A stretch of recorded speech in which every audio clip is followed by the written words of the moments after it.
Un cas concret. Comment on fait, par exemple, pour changer de branche avec Git? Donc, on oublie un peu GitHub, mais on repart sur Git vraiment. Pour changer de branche, donc ici, on va reprendre notre graphe qu'on avait au tout début.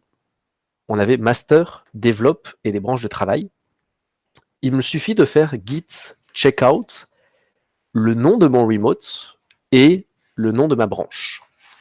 Ça veut dire qu'ici, c'est pour ça que je voulais vous intégrer les remotes avant, je peux très bien aller chercher la branche develop de mon projet officiel Ivado, mais je peux aussi aller chercher la branche develop de mon espace à moi, en local. Si je ne spécifie pas de remote, donc par exemple je fais git checkout develop, il va prendre ma branche locale, donc celle qui est sur mon ordinateur. Donc ça nous permet de nous déplacer d'une branche à une autre. Si par exemple je suis sur la branche master, donc sur le dernier commit en bas dans le temps, et je fais un git checkout develop tout court, automatiquement je vais me retrouver ici sur le point orange, et si je commit, je vais donc rajouter quelque chose sur la branche develop. Ça veut dire que quand je fais mon checkout, tous les fichiers, tous les dossiers qui sont dans mon repository en local, donc dans mon projet sur mon ordinateur, vont automatiquement se transformer et s'adapter à la nouvelle version que je veux consulter. Donc si je vais sur ma branche master, je risque d'avoir quelque chose qui est plutôt assez vieux, qui date peut-être d'il y a un mois ou deux, suivant la vitesse à laquelle vous allez. Et si je me déplace sur ma branche développe, j'ai peut-être quelque chose qui a été fait justement à l'instant par mon collègue. Parce qu'on travaille tous sur la branche développe. Donc ça vous permet d'aller consulter les différentes versions très facilement en changeant de branche et de choisir sur laquelle vous voulez commencer à faire vos modifications et les ajouter. Un autre point, c'est la création de nouvelles branches. Si par exemple vous voulez créer une nouvelle branche, il faut comprendre que sur GitHub, vous allez toujours partir d'un état, parce que vous allez parler de différences, encore une fois. Les commits sont des différences les uns par rapport aux autres. Donc, on va se mettre sur la branche que l'on souhaite partir, donc la version qui nous intéresse actuellement.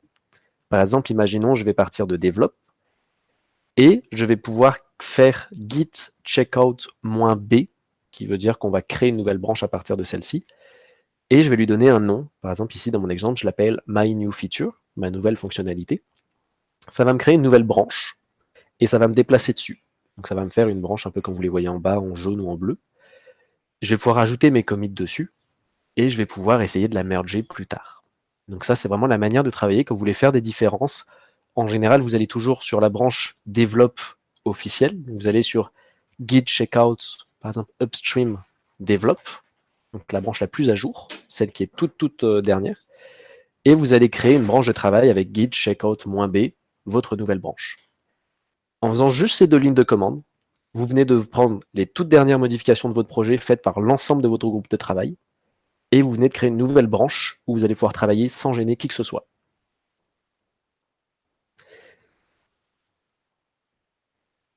Comment ajouter un commit? Alors, pour faire un commit, vous allez donc d'abord, avant tout, vous mettre sur la nouvelle branche, créer votre branche à vous pour ne gêner personne en général, et vous allez pouvoir regarder les différences que vous avez fait sur votre ordinateur. Ça veut dire qu'une fois que vous êtes sur la branche que vous voulez travailler, là, vous pouvez oublier Git, enfin, pendant un petit moment. Vous avez juste tapé 2 lignes et vous pouvez déjà l'oublier. Vous allez aller dans vos fichiers et vous allez tout simplement faire ce que vous voulez. Améliorer votre docx, écrire votre code, ajouter des images, corriger votre CSS si vous faites du web. Puis, quand vous allez être prêt, que vous sentez que votre résultat vous convient, vous allez pouvoir faire un git status. Git status va vous lister l'ensemble des différences qui n'ont pas été encore committées. Donc tout ce qui a été fait par vous, mais qui n'a pas encore été bien versionné et mis dans des petites boîtes qu'on appelle des commits. Ces changements peuvent avoir deux couleurs, comme vous le voyez en haut à droite sur mon écran. Donc vous allez avoir, par exemple, en vert, tout ce qui a été décidé d'être ajouté. En rouge, vous allez avoir tout ce que vous avez décidé de ne pas ajouter pour le moment. Ça veut dire que vous avez bel et bien fait les différences, mais vous ne voulez pas les inclure dans ce commit. Prenons par exemple un exemple. Si je suis en train de modifier un fichier de documentation, comme par exemple en README de mon projet qu'on a vu tout à l'heure sur Ivado, et je rajoute des sections pour expliquer un peu comment ça marche, mais pendant que je suis en train de documenter, je suis en train de lire du code en même temps. et je me rends compte que dans le code, il y a un truc qui est pas jojo, du coup j'aimerais bien le corriger un peu pour que ça soit mieux fait. J'en profite pour le corriger, mais je suis pas encore tout à fait sûr et j'aimerais bien en parler à la personne avec qui je travaillais pour être sûr que ça fait bien la même chose et que j'ai bien compris avant de modifier son code, parce que sinon j'ai peur de me faire crier dessus. À ce moment-là, quand je vais faire mon git status, je vais avoir à la fois le fichier de code, mais aussi le fichier de README. Et je vais pouvoir juste choisir d'ajouter juste le README et pas le code. Et je vais pouvoir committer juste ce fichier-là. Pour ça, je vais juste utiliser git add et le nom de mon fichier. Donc je peux aussi utiliser les noms de dossiers entre-temps, en fait ce qu'on appelle un path. Donc je vais aller chercher le fichier que je veux faire. Donc je vais faire par exemple ici dans mon cas git add nourrir app cell test test model role. Et il va aller me rajouter ce fichier comme un fichier que je veux committer. Donc là il va passer du rouge à l'état vert. Je peux revalider pour être sûr que c'est bien ce que je veux parce que je commence et j'ai peur un petit peu de me tromper. Donc à ce moment-là, je peux refaire un git status autant de fois que je veux. Il va juste me redire l'état courant que j'ai par rapport au add que j'ai fait. Et quand je suis prêt, donc par exemple, imaginons que l'état que j'ai ici me plaît, je vais juste pouvoir faire git commit -m. -m, c'est pour ajouter un message, donc pour lui donner un nom. Et je vais pouvoir le nommer comme je veux. Essayez de rester sur des noms pas trop longs. On évite de faire tout un roman si possible, parce que c'est un petit peu long après. Et il y a beaucoup d'endroits où ça va mal s'afficher, parce que par défaut, la plupart des outils que vous allez utiliser avec Git vont gérer, je crois, jusqu'à 75 caractères. Donc une petite phrase. C'est pas non plus tout petit, on n'est pas sur 10 caractères, mais vous n'êtes pas non plus sur une description longue. Donc, par exemple, ici, vous voyez, j'ai pu écrire add test on cell on role model. Donc j'ai ajouté des tests sur 2 modèles apparemment. Ce commit va donc avoir un nom clair, facile à lire dans l'historique, ce qui va vous faire un bon carnet de bord pour vous souvenir qu'est-ce que vous avez fait, quand et pourquoi. Et il ne contient que les différences que je souhaite. On voit que c'est moi qui les ai fait, on voit quand je les fais, et ils sont basés sur l'endroit où j'ai basé ma branche. Donc ça, c'est la manière de travailler avec Git.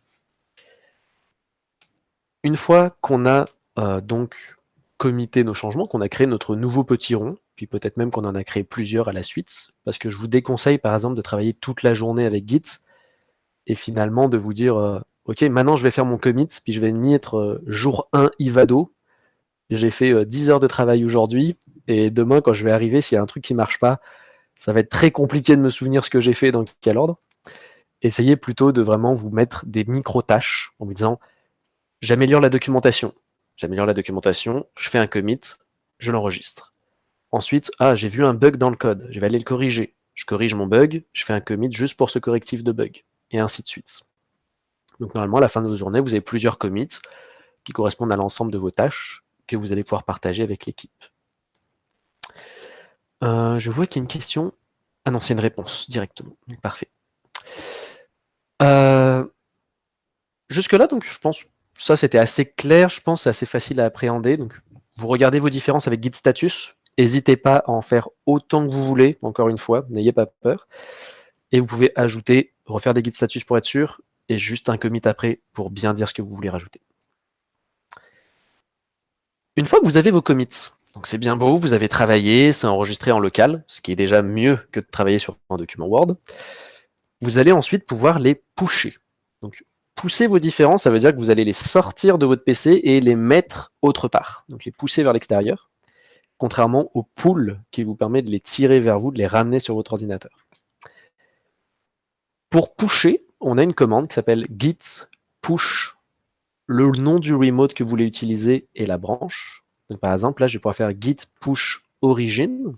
Donc ça va être le projet GitHub que j'ai cloné au tout début. Donc, par exemple, dans mon cas, c'était le mien personnel, Réunion Noël. Et je vais dire quelle branche je souhaite pousser sur cet endroit distant. Donc là, par exemple, je viens de pousser ma nouvelle branche sur laquelle j'ai fait un commit pour ajouter des tests. Et automatiquement, elle va se mettre en ligne, il va vous faire un petit message pour dire que tout va bien. Et si vous faites un petit git status juste après, vous devriez avoir ce genre de message, comme j'ai ici, on branch master, donc il me rappelle sur quelle branche j'étais. Alors là, du coup, mon exemple n'est pas très bon, parce que j'étais pas sur master, j'étais sur my new feature, par exemple. Donc ça aurait dû être on branch my new feature. Et il vous met rien à commit, votre arbre de travail est propre.